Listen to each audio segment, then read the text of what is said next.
अस्सलामुअलैकुम सामीन। 14 सफ़रुल मुज़फ़्फ़र की तारीख़ शुरू हो चुकी है। 31 अगस्त है।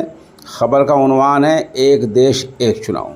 दरअसल मोदी सरकार अगले महीने 18 से 22 सितंबर तक 4 दिन के लिए पार्लियामेंट का खुसूसी इजलास बुला रही है।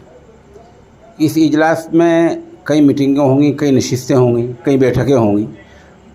ज़राए कुछ ऐसा बता रहे हैं कि मोदी सरकार ऐसा भी ला सकती है जिसमें एक देश एक चुनाव, यानी असम्बली के और पार्लियामेंट के चुनाव इकट्ठे हो जाएं।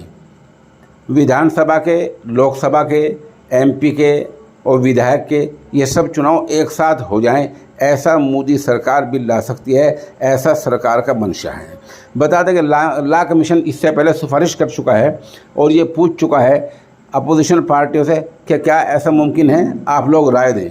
बहरहाल मोदी सरकार इस रास्ते पर चल रही है और इसमें ख़तरे की जो घंटी है वो ये है, ला कमीशन ने जैसे पहले कहा था कि अगर कहीं मुअल्लक़ असम्बली होती है, त्रिशंकु विधानसभा होती है, तो उसमें जो चुनाव जो वज़ीर आज़म होगा या स्पीकर होगा वो किसी एक को वज़ीर आला मुक़र्रर कर सकता है। बात साफ़ है, जिसका इख्तियार होगा वो उसी का वज़ीर आला बन जाएगा। तो पूरे देश पर कब्ज़ा करने का इस तरह का प्लान है, लेकिन ये आसान काम नहीं है। जो पार्टियां इनका और बिलों में, अध्यादेशों में साथ दिया करती हैं, उनमें से अक्सरियत इनके ख़िलाफ़ हैं। ये आसान काम नहीं है।